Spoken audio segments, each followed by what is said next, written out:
Há quem diga que quem tem um amigo tem tudo, mas será que isso é verdade? Afinal de contas, a traição vem de onde menos se espera.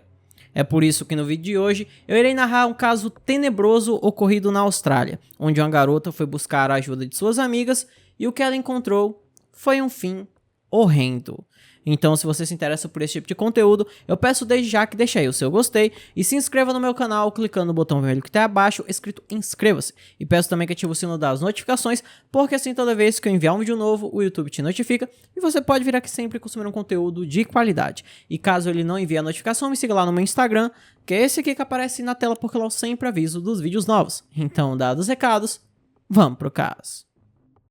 Stacey Mitchell nasceu em Dorset, na Inglaterra. Ela fazia parte de uma família muito unida e amorosa, tendo um irmão mais velho e duas irmãs mais novas. A garota era muito alegre e amigável. Seu pai dizia que ela era a alma da casa, pois sempre encontrava uma forma de animar a todos, nunca ficava chateada e tentava sempre ajudar a família.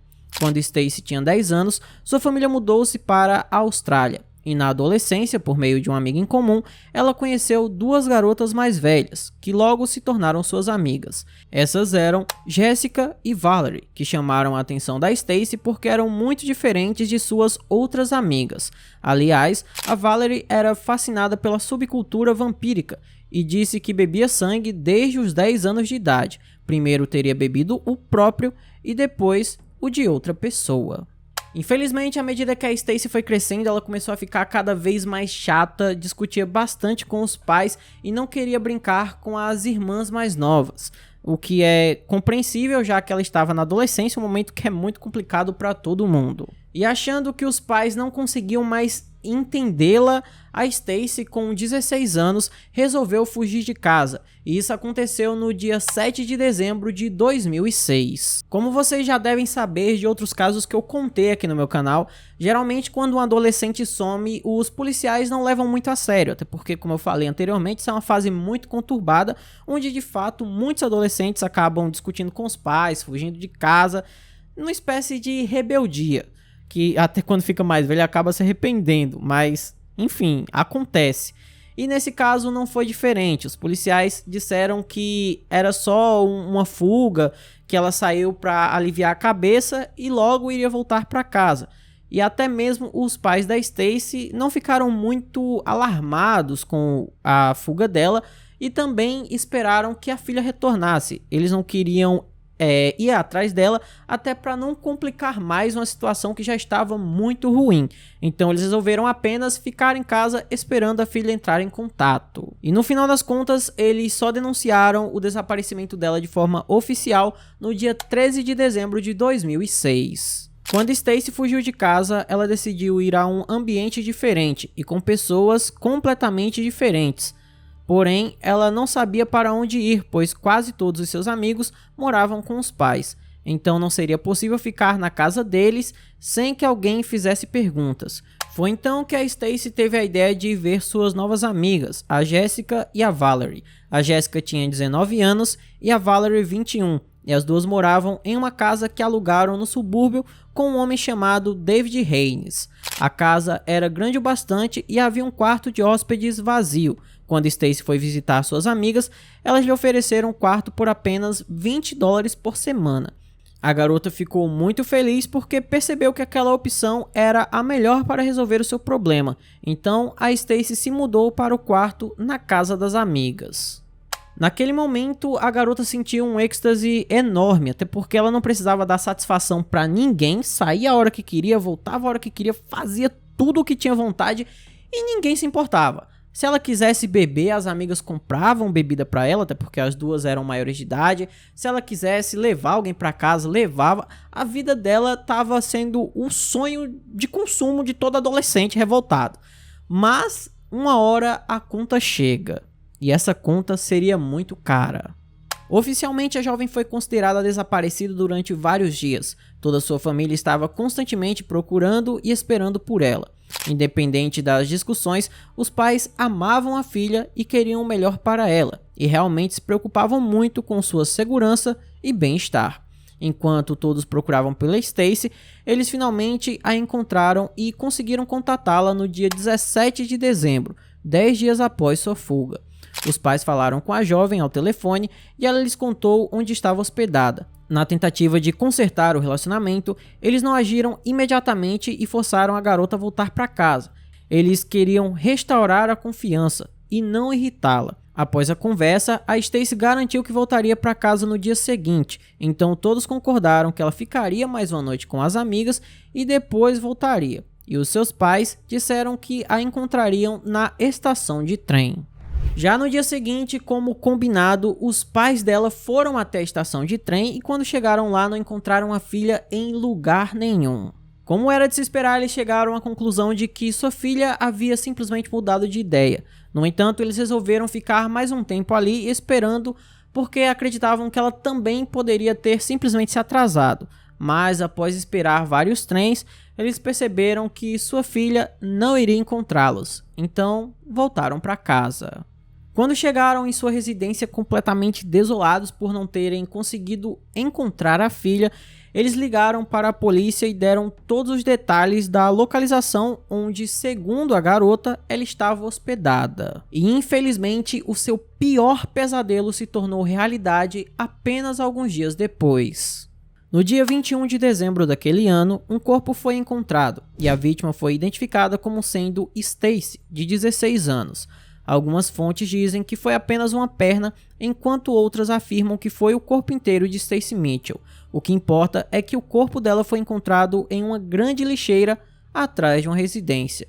E tudo se tornou ainda mais perturbador para sua família e amigos quando eles souberam os detalhes horríveis da morte da jovem. Acontece que as novas amigas da garota estavam tramando o crime logo no dia seguinte que ela chegou na casa delas. A Stacy irritou Valerie e Jessica desde o início com sua atitude alegre diante da vida e sua crença de que elas deveriam ajudá-la. Chegou ao ponto que as garotas mais velhas começaram a discutir entre si, culpando-se umas às outras por permitirem que Stacy morasse com elas. Elas não gostavam do jeito que a Stacy andava pela casa de calcinha, de como ela podia entrar em qualquer cômodo a qualquer hora e de como ela era constantemente irritante em suas conversas. A Stacy se tornou um problema para suas amigas e seu outro colega de quarto, o David, aumentou a irritação ao contar às garotas que a Stacy estava fazendo comentários desagradáveis sobre elas, criticando o comportamento das duas. No final, Valerie disse que ninguém deveria impedi-las de viver da maneira que quisessem, e as duas decidiram que precisavam se livrar da jovem. Aí você pensa, tem uma pessoa que me incomoda na minha casa, eu não tenho obrigação nenhuma de ter essa pessoa ali. O que eu posso fazer? Deixa eu ver. Eu mando ela embora? É uma opção. Eu aumento o aluguel para que essa pessoa não possa pagar e aí eu tenho um motivo para ela ir embora? É outra opção. Mas eu também tenho a opção de simplesmente tirar a vida da pessoa. Até porque ela tá me incomodando, vou ceifar a vida dela. Foi isso que as duas pensaram, porque a decisão que elas chegaram não foi expulsar a garota da casa delas, foi ceifar a vida da Stacy, simplesmente porque elas consideravam a garota chata. As amigas começaram a discutir maneiras de torturar a Stacy e contaram a David sobre suas intenções.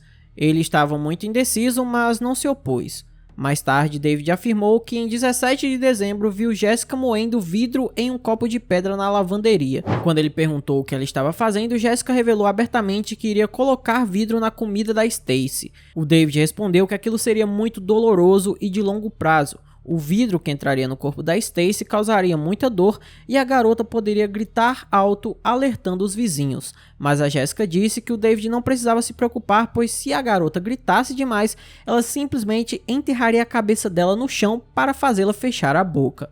Para forçar Stacy a engolir o vidro, ela teria que ser agarrada e segurada por algum tempo. As criminosas então pediram a David que ele fizesse isso, mas ele se recusou. Como foi dito anteriormente, a Stacy já iria embora da casa delas de toda forma. Ela já tinha concordado que iria voltar para casa dos pais, então se elas queriam apenas se livrar da garota inconveniente, ela já iria embora de todo jeito. Mas quando perceberam que a Stacy iria embora de sua residência, elas decidiram colocar o seu plano em ação na noite anterior. Então assim, eles sabiam que ela vai embora no dia seguinte, então a gente tem que agir hoje, a gente não pode, a gente tem que fazer isso aqui e isso tem que ser feito de toda forma. Então ao invés de deixarem a garota ir embora, elas decidiram colocar o seu plano em ação. E assim, o David, que é um baita de um banana, por não poder falar outras palavras aqui, ele ficou até aliviado quando soube que a Stacy ia embora, porque ele achou que as duas iam desistir do plano, mas em nenhum momento ele chegou a falar com elas para que elas não fizessem o que fizeram.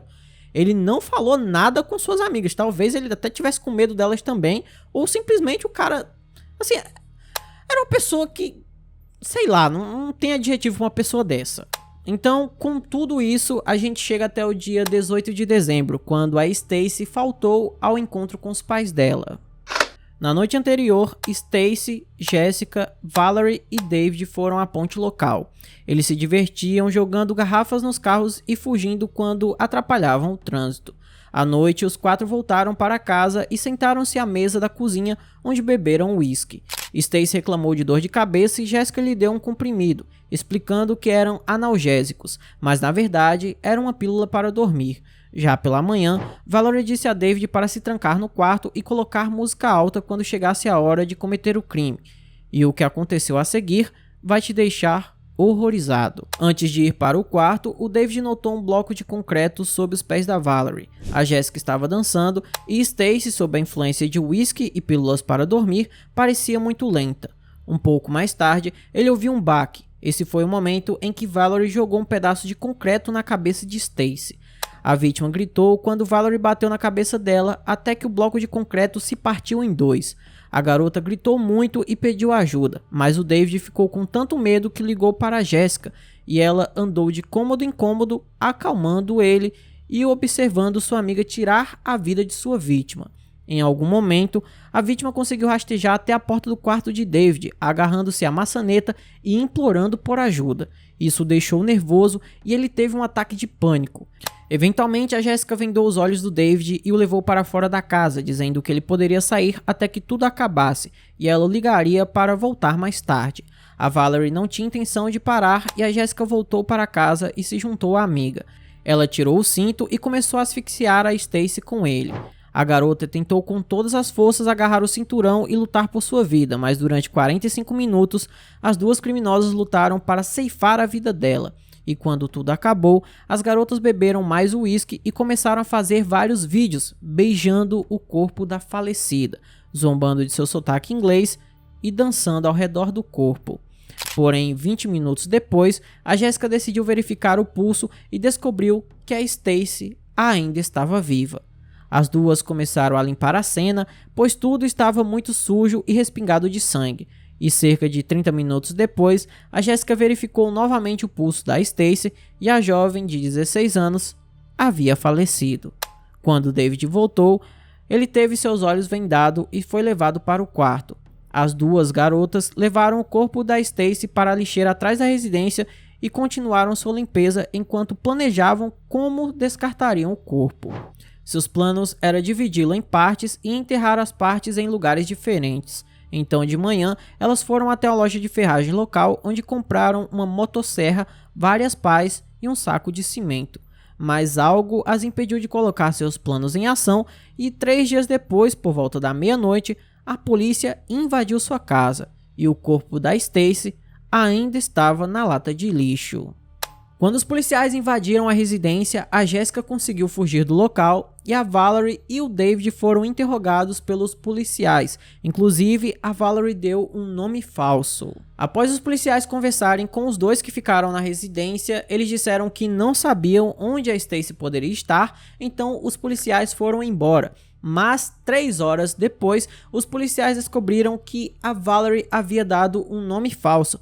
Então voltaram até a residência e quando chegaram lá, a única pessoa que estava no local era o David, e ele logo entregou tudo. Ele falou o que aconteceu na casa, falou onde estava o corpo da Stacy e algumas horas depois, ele, a Jessica e a Valerie todos foram presos. Depois que os 3 foram colocados nas celas, uma prisioneira chamada Rachelle Von Ross foi colocada com Valerie e conseguiu falar com ela. E a garota revelou os detalhes do seu crime. Ela contou quase que com orgulho como bateu em Stacy com um bloco de concreto, batendo em seu rosto atormentado, e como a Jessica asfixiou a garota quase morta. A Stacy foi atingida mais de 180 vezes na cabeça e no rosto. A Valerie contou como as duas beberam, se beijaram e alegraram-se com a morte da garota, que as incomodava. E também elas disseram que sentiram prazer durante toda a noite. Já em 2007, Jessica Stasinowski escreveu sobre o crime em uma carta, e essas foram as revelações arrepiantes da jovem. Depois que começou, não era mais eu. Nunca senti tanta sede antes. Algo em mim mudou para sempre. Quando seu sangue espirrou em mim, experimentei o mais forte desejo romântico animalesco. Com base em entrevistas, cartas e interações com outros prisioneiros, ficou mais do que claro que Jessica e Valerie não sentiam nenhum arrependimento do crime. Elas, na verdade, pareciam estar muito felizes com aquilo. Durante seu julgamento, a Jessica e a Valerie em nenhum momento se comportaram de maneira adequada. Elas riam, faziam brincadeiras, faziam piadas, zombavam da cara da juíza, e a juíza até mesmo ficou extremamente impressionada com o comportamento delas. Ela ficou muito chocada com aquela situação. E no final das contas, todos os três acabaram se declarando culpados do crime. Em março de 2008, David foi condenado a 2 anos de prisão por cumplicidade. Jessica Stasinowski e Valerie Parachute receberam penas de prisão perpétua com um mínimo de 24 anos antes de serem elegíveis para a liberdade condicional. A Valerie tentou apelar da sentença, mas seu recurso foi rejeitado por unanimidade. Após o julgamento, as amigas acabaram em prisões diferentes. No início, elas se correspondiam, mas aos poucos isso foi acabando. Em 2009, 3 agentes penitenciários ficaram feridos ao tentarem dispersar uma briga entre Valerie e outra detenta. Já em 2013, ela tentou fugir, mas não conseguiu sair das instalações do presídio. Os parentes de Stacy Mitchell continuam de luto pela garota até hoje. Seus pais se culpam por não terem conseguido protegê-la. O irmão mais velho da jovem decidiu voltar para o Reino Unido, não querendo mais continuar morando na Austrália após o crime. Seu pai disse em entrevista que ele e a esposa ainda guardam os presentes que compraram para dar a Stacy no Natal e pensam nela todos os dias. Às vezes você se sente culpado quando não pensa nela. Obviamente você nunca pensa que passará por algo assim em sua vida. E então, bam, isso acontece e é apenas um pesadelo. Então esse foi o vídeo de hoje, espero imensamente que vocês tenham gostado da forma como eu narro os casos e jamais do que acontece. Se você gostou, eu peço que deixe um like, se inscreva no canal, mande para todos os seus amigos, me siga nas minhas redes sociais. Se quiser apoiar o canal, temos várias opções como Pix, seja membro, valeu demais e apoie-se. Vai de você escolher qual delas é a melhor. Por hoje é só, até a próxima, tchau!